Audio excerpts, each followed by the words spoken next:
What's up, guys, and welcome back to my reading journey. Hope we're all doing absolutely fine, and today, as usual, we're going to continue, and I will read to you the chapter 22 of the third book of the Discourses of Epictetus.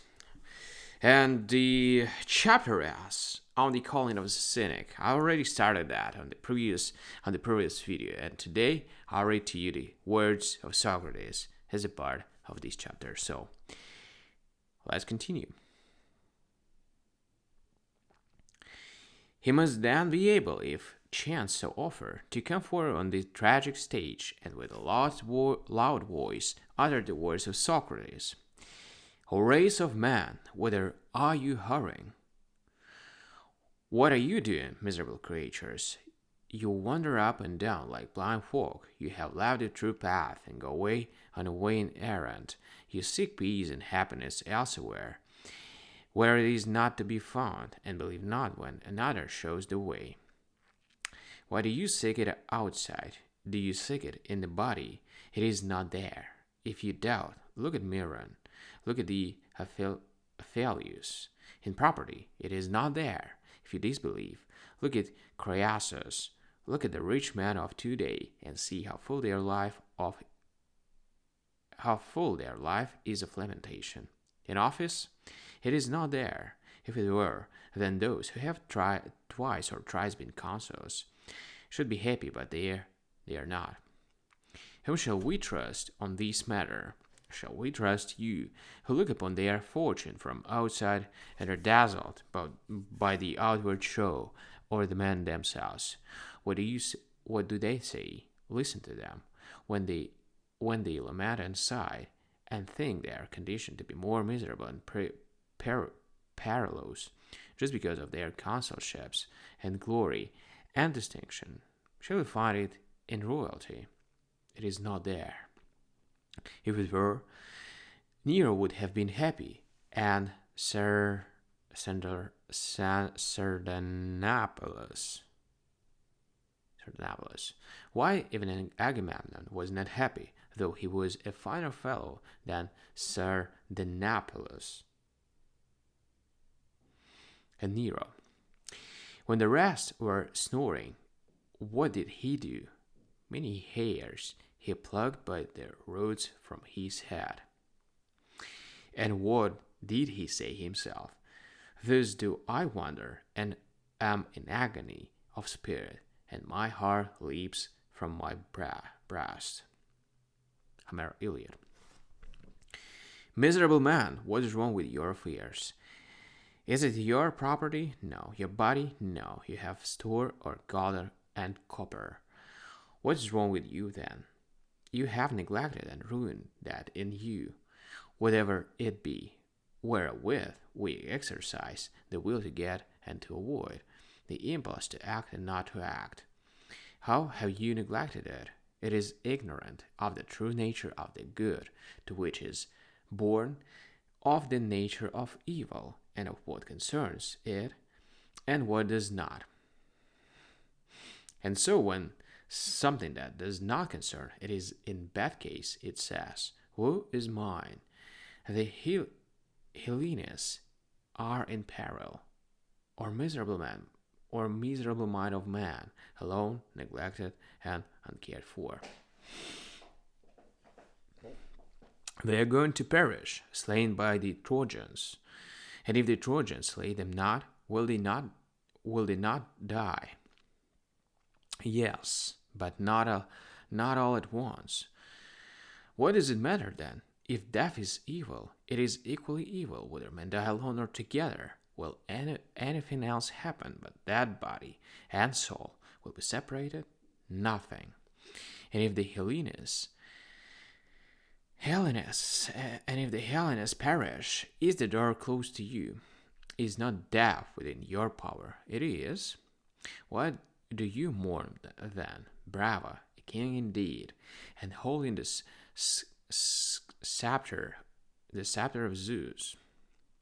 A king cannot be miserable by any more than God can be. What are you then?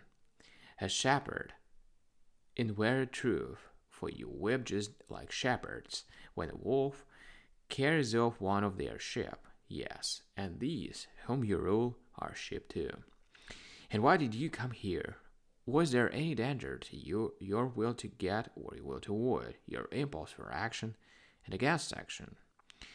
No, he says, but my brother's poor wife was carried off. It is a great gain to be robbed of an adulterous wife. Are we then to suffer the scorn of the Trojans? What are they? Are they wise or foolish? If they are wise, why do you make war of them? On them. If they are foolish, what does it matter to you? In what then does the good reside, since it is not in these things? Tell us, sir messenger and spy. It is where you think not, and will not seek for it.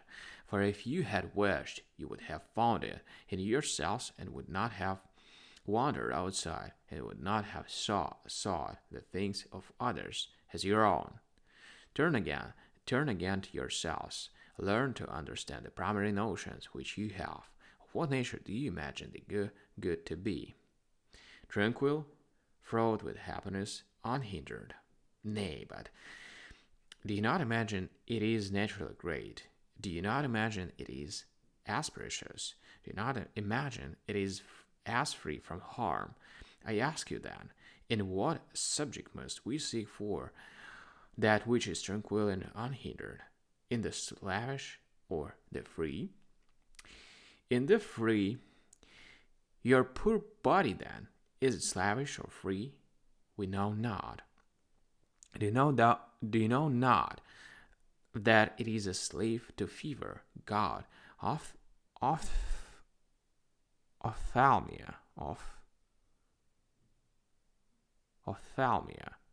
dysentery,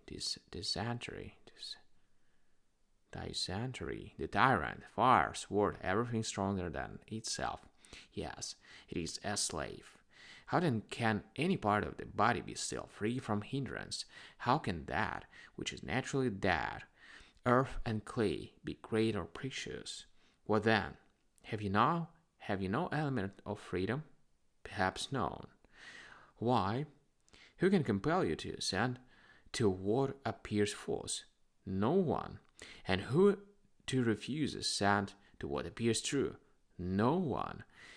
Here then you see that there is something in you that is naturally free.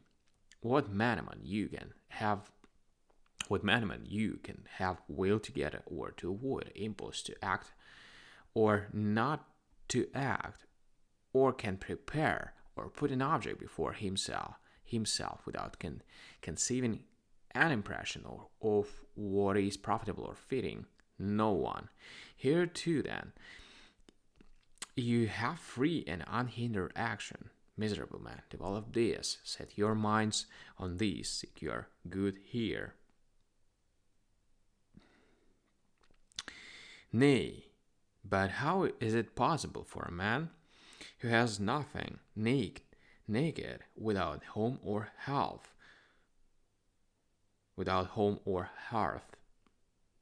in squalor, without a slave, without a city, to live a tranquil life? Lo, God has sent you one who shall show indeed that it is possible. Look at me. I have no house or city, property or slave. I sleep on the ground. I have no wife or children, no miserable palace, but only earth and sky and one poor clock. Yet what do I lack? Am I not quiet of pain and fear? Am I not free? When has any of you ever seen me failing to when has any one of you ever seen me failing to get what I will to get, or failing into what I will to avoid? When did I blame God or man? When did I accuse any?